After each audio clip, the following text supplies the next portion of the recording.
This is session 610, and our speaker is Denette Buenrostro for considerations for peripherally inserted central catheter placed in the home. Denette is the founder of the Circle of Care and Accountable Care organization created to provide infusion services to patients in home settings. Under her leadership, industries essential to the success of the program, such as pharmacy, home health, and mobile X-ray, have come together. Her political involvement has brought much-needed attention to Senate Bill S-275, Medicare Home Infusion Site Care Act of 2015. Please welcome our speaker, Denette.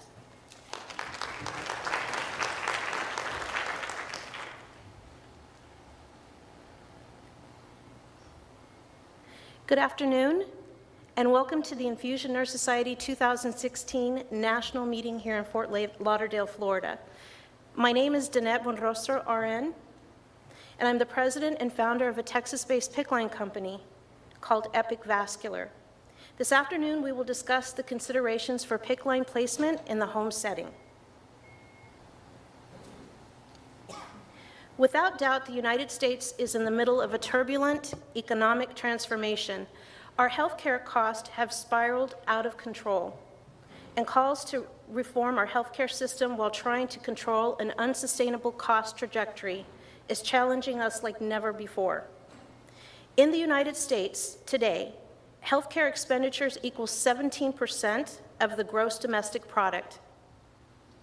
And if you're unfamiliar with the term GDP, let me tell you, that is a lot of money. It's almost 2 times more than what developed countries pay, and at that rate, it's expanding at twice the rate of our national economy. So the outlook is pretty grim.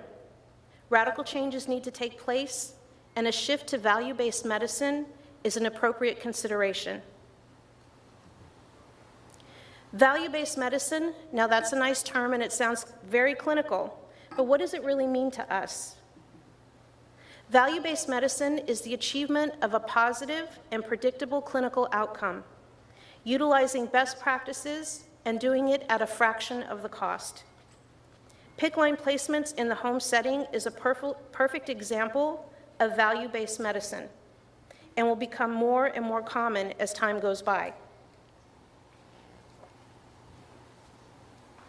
So my first of several proceed with caution statements I will make this afternoon is the following. We should not put into practice any protocol which may impact negatively patient safety for the sake of reaching any economic objective. So the fact that I've been invited to speak at this year's INS meeting is indicative of the direction the vascular access industry is going. I think that there's a real recognition of the risk-reward of home health PICC line placements, and it's an open invitation for those of us in the industry to participate in the shaping of these protocols as they relate to PICC line placements in the home setting. The good news is, as long as qualified PICC line nurses are the catalyst for change and lead the interdisciplinary teams that place these lines in the home setting, an acceptable median can be achieved between best practices and economics. But make no mistake about it, our industry is headed in that direction. So regardless of your political views or your rationale as to how our healthcare system got in this situation, ultimately, the solution to this crisis will reside in each one of us. As individuals, each of us making a small contribution to the system. And to quote a 1970s music icon, Jethro Tull, the train, it won't stop going. No way to slow down. PICC line placements in the home setting provide us with both opportunities and challenges. But before we start discussing the actual process of PICC line placements in the home setting, I would like to give you an overview, an idea of the process that's typical of a physician's office when ordering these procedures. A physician will write an order for a PICC line placement with IV antibiotics for, let's say, about 14 days. The physician may also assign a home health agency for the infusion part of this. The patient has a couple of options. They can go to an infusion center, or they can go to a hospital and have the PICC line placed there. The first dose is administered, and then the follow-up for the PICC line care and the maintenance of the infusion of the medication is taken over by the home health agency. In theory, home PICC line services under this protocol should work. However, reality is that in practice, this model has significant flaws, which ultimately affects the efficiency of the line. This often leads to line failure and interruption of therapy in a significantly high number of cases. Lynn Hadaway and Nancy Moreau and others reported that the failure rate of PICC lines in the home setting can be as high as up to 35%, and there are specific reasons for this. Reasons we'll discuss a little later in the presentation. But despite some of its drawbacks, PICC line placement in the home setting, when done properly, in collaboration with other healthcare providers and with established protocols, does provide better functional outcomes. The simple fact that the patient can have an order for a PICC line and go straight home and have the line placed in the comfort of their home, by definition, will improve efficiencies and overall patient satisfaction. Let's not forget the economics. There's also a significant reduction in cost, depending on the payer. The national average for a PICC line placement in the hospital setting or infusion center averages about $1,400 per PICC line placement, where the same procedure can be done in the comfort of a patient's home for a third of the cost. On average, patients are able to receive their first dose of their infusion within 4 to 6 hours. And the fact that the home health is working in unison with our PICC line placement team, we're able to implement various modalities of education for both the patient and the caregiver. All these education pieces are designed to improve the success of the line and minimize therapy interruption, while reducing the number of hospital readmissions, which is very important. In our proposed model, we offer an example of a successful collaboration of the various healthcare providers, which include the PICC line team, the home health agency, pharmacy, mobile x-ray, all working together as an interdisciplinary team.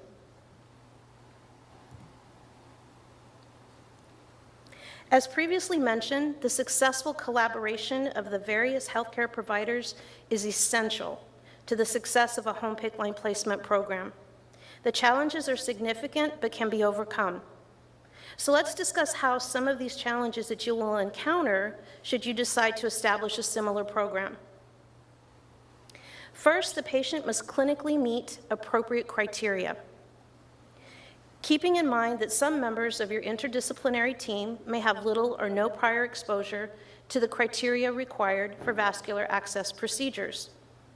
Educating the team as well as the physicians who will be referring the patients is an important aspect of the program. It is important to keep in mind that there is no modification of hospital-based criteria. The same criteria that applies in the hospital setting for the placement of PICC lines will apply to the homebound patients as well. Selection of patients based on medication type, length of medication, patient history, etc., will continue to be used for a patient selection in the home setting. In the most liberal sense, there is no change in the criteria. Thus, my second proceed with caution statement is the following: narrow the scope of the application. Although a homebound patient may meet clinically appropriate criteria, your clinical judgment may dictate that the patient be disqualified on the basis of prior clinical histories, such as reactions to medications, complications related to coagulation, or some other medications. Indications that in your clinical judgment are best suited for administration in a more controlled environment.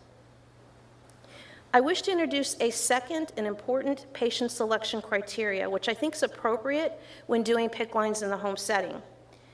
Careful consideration and development of functional appropriate criteria should be considered. Home health agencies perform standard home safety assessments in the evaluation of patients entering home health.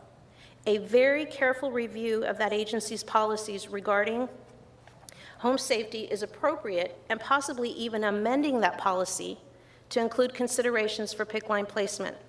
Some concepts to consider are such things as, is there a knowledge barrier?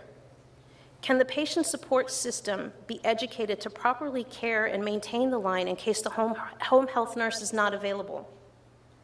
The reality is that insurance companies may not cover the cost of a home health nurse to go see the patient on a daily basis, to give the infusion, and to maintain the line properly. So it's essential that educational pieces be provided to the patient support group in order to maintain this line. In our case with Epicc Vascular, we've developed an app where patients and their families can view, they download it onto their phone, and they can view how to properly flush, how to do some troubleshooting. Another consideration is how much experience does the home health nurse have in managing the Picc lines? It's been our experience that there's a significant knowledge gap in this area. In San Antonio, where I'm from, we work with only one home health agency, and it happens to be one of the biggest in the city. The collaboration and motivation of this home health agency is unbelievable to help us with this program. Every single nurse that's hired to this home health agency goes through the Picc line maintenance program that we provide to them so that they feel confident and empowered when they go out to take care of these patients with Picc lines that we have placed in the home. As far as pediatric Picc line placement in the home setting, it's been the general consensus in our group that these pediatric Piccs should continue to be done in a controlled environment. Other questions that should be asked are, how many pets does the patient have? Are there factors that can increase the possibility of insertion site infections or CLABSI, such as pets or excessive trash? Which is a great segue to a question that many of you probably have. Does the risk of infection in the home setting preclude healthcare providers from performing these procedures? The answer is absolutely not. I can tell you that as we speak, management of Picc lines are being done by patients themselves in the home. All across this country, those patients and their support groups will have to manage the resources that are afforded to them by their insurance carrier. Does this make for best practices? Probably not. As I mentioned in the start of my remarks, the vascular access industry is adapting to this shifting paradigm. Whether you accept this concept or not, it's a reality of the state of healthcare in this country. So the challenge for those of us who work in this industry is to participate in helping find that acceptable median between best practices and healthcare economics. It's also an opportunity to take our vascular access knowledge and make a significant contribution to the shaping of this emerging area of practice. At this present time, there is no standard reimbursement schedule for the Picc line procedure or supplies when placing these Picc lines in the home setting. Skilled nursing facilities, hospice, and homebound patients are bundled in the category known as alternate sites of care. So the cost of the procedure will have to be absorbed by the participating healthcare providers. It's been our experience in working with the 4 companies that we collaborate with that centralized operations have worked best. In our case, with this program, it works best when the home health agency is the primary contact. They in turn then activate the notification tree to the other providers.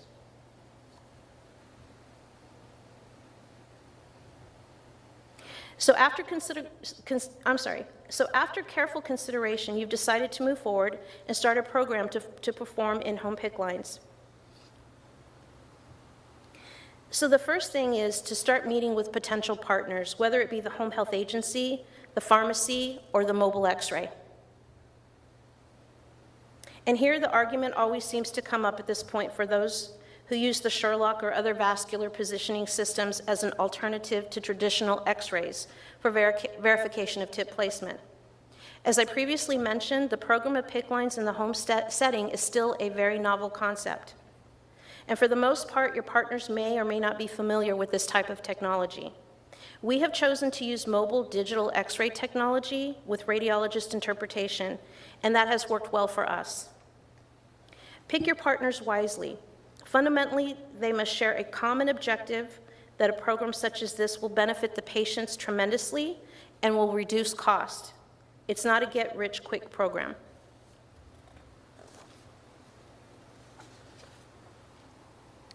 Narrow the scope of the application and proceed with caution.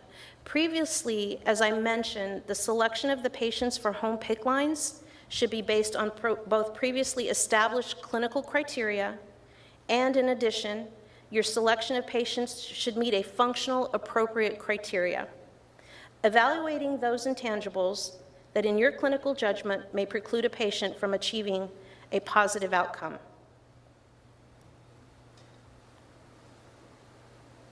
Without a doubt, the home health agency plays a major role in the success of a home-based PICC line program. In San Antonio, for example, we have over 500 registered home health agencies, a lot. However, we selected only one for this particular program. We approached the selection process as follows. We wanted to make sure that the agency was a recognizable name in the community and, most importantly, in good standing. All inspection reports are public and available through various state agencies. We wanted to make sure that the agency was compliant with existing standards. And secondly, they had to agree to have their nurses go through a PICC line care and maintenance course, which we provide. They also needed to have in their policies the ability to do first dosing in the home. Without this, the efficiency of the program is seriously affected. And finally, they had to agree to share in the cost of the PICC line insertion and supplies. The selection of the pharmacy is a bit easier, but it has a unique twist to it. The patient's insurance must be verified for coverage, and it's also important that the medication is delivered to the patient's home in a short amount of time, meaning that the pharmacy should be in close proximity to the patient's residence. To verify tip placement, a chest x-ray with radiologist interpretation is required. Again, as I mentioned previously, I wish to point out that this is a protocol that works well for us at this time. Other vascular positioning systems may be evaluated as time goes on.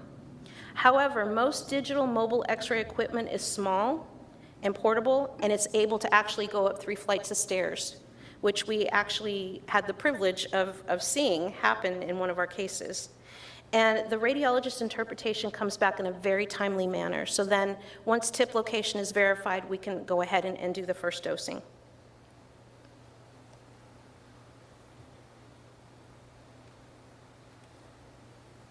I'm prior military, Army, and I served in support of the 3rd Infantry Division in Germany.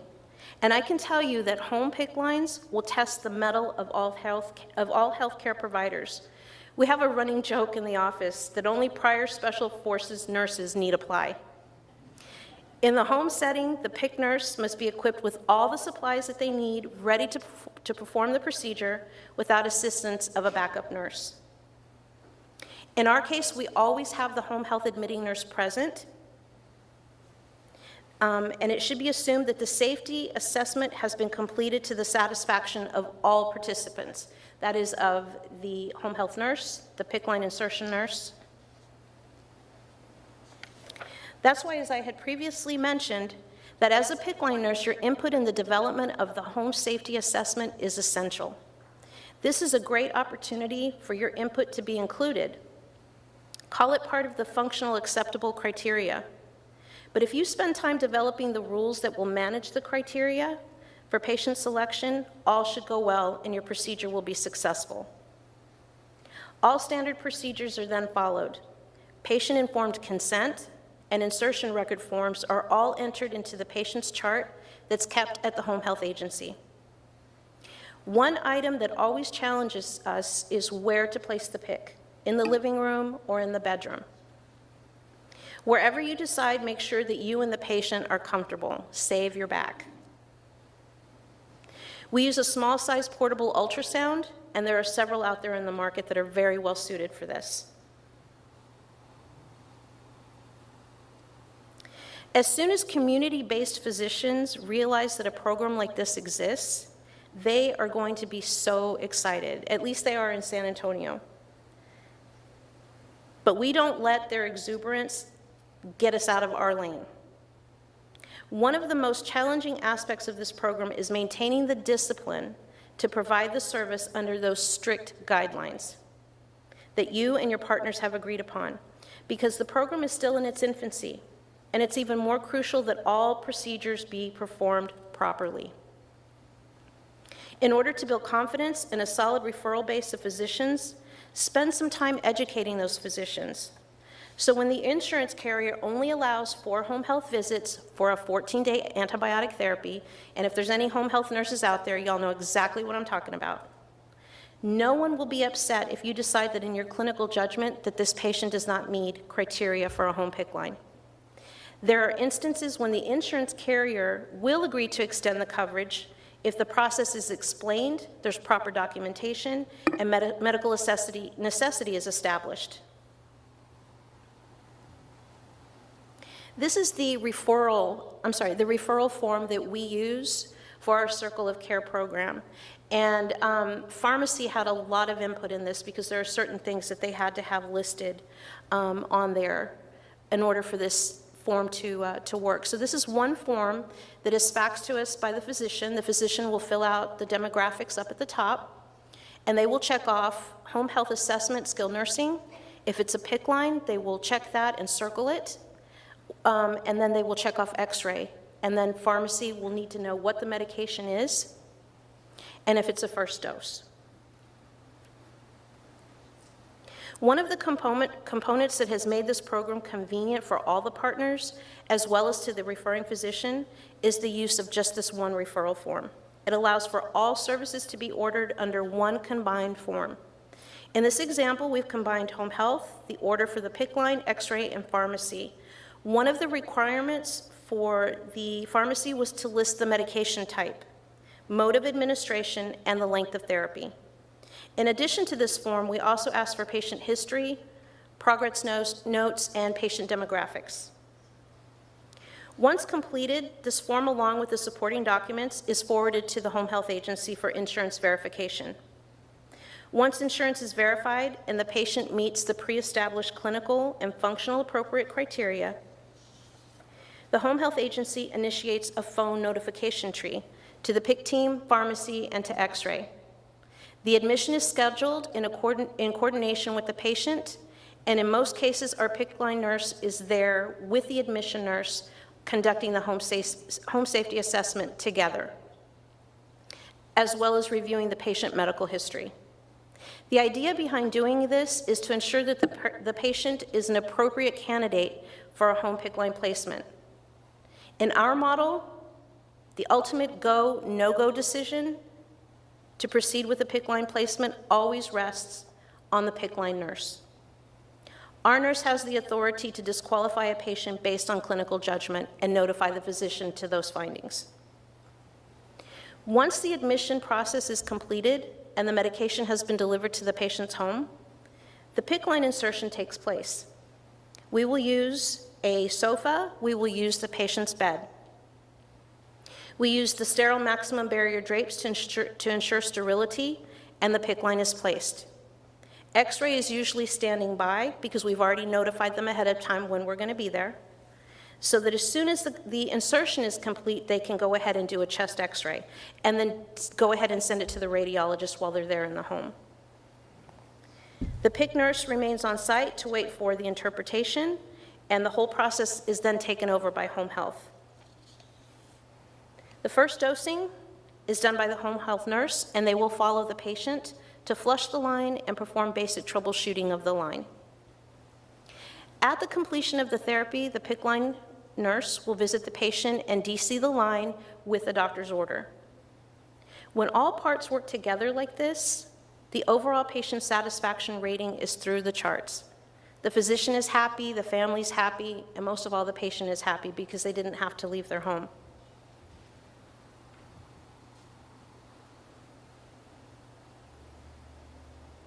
It is my unlimited belief that home health PICC lines, when done properly, is better medicine with better patient satisfaction and can be accomplished at a fraction of today's actual costs. However, federal reimbursement guidelines for alternate sites of care for infusion therapy have yet to be approved by the Finance Committee of the Centers for Medicare and Medicaid Services.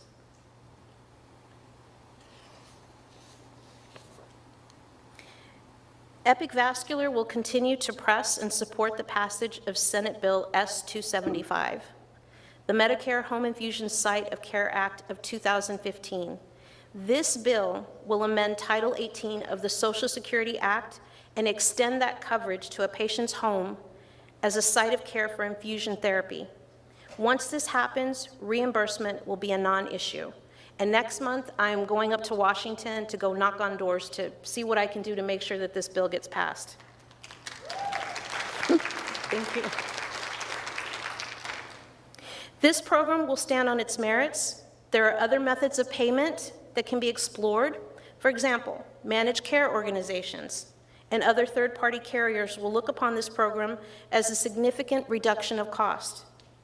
I encourage any of you who are considering implementing a program like this to meet with the managers of the health coverage groups to see if they're willing to carve out some dollars to cover the cost of PICC line insertion and supplies.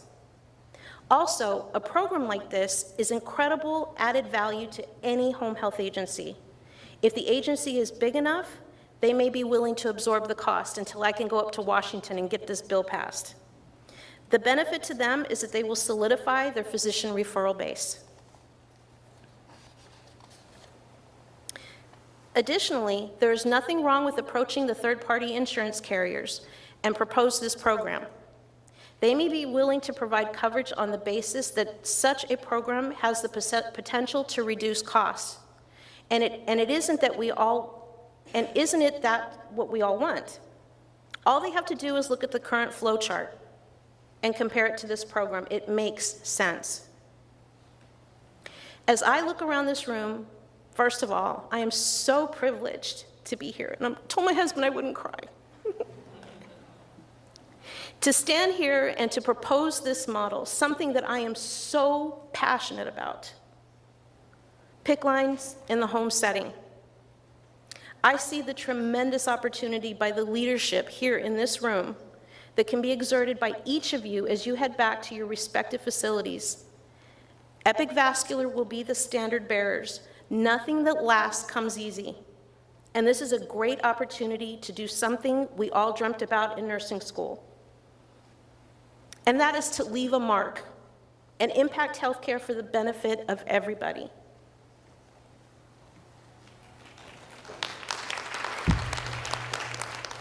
Your physician just makes one phone call and all services are coordinated and come straight to you in the comfort of your home. First, a registered nurse, specially trained in vascular access, will conduct a home health assessment. These nurses will assume responsibility for the care of your PICC line throughout the length of your therapy. Pharmacy then delivers your medication. An experienced and certified PICC line nurse will perform the PICC line insertion using ultrasound guidance in the convenience of your home. Using state-of-the-art mobile X-ray units, we can service anybody, anywhere, and we will always ensure a safe and successful placement. Your first infusion is completed in an amazing 6 to 8 hours compared to the 24 to 36 hours it took before. Afterwards, a nurse will evaluate and manage your PICC line with each infusion. This concludes my remarks for this afternoon, and I'll be happy to answer any questions that you may have. Thank you. I commend you for being a pioneer in this area of IV therapy. Just give me an example. Hello, I'm on behalf of the Chinese delegation. Yes, ma'am. And they have two questions. Yes, ma'am. First is, during the process of insertion, what if we encounter some difficulties? And also, what should we do when the catheter is mispositioned or dislodged? Everything that you're saying is totally on target. My question is... Second question is, in the home care, does the nurse need the assessment from the physicians every time? Or she just needed this one-time assessment, then she can Okay, go to thank the you for your patient answers. Thank you. Thank you for the Just question. delivered a very wonderful speech. Thank you so much. I appreciate it. Thank you. Any other questions? Thank you so much for your time. I appreciate it.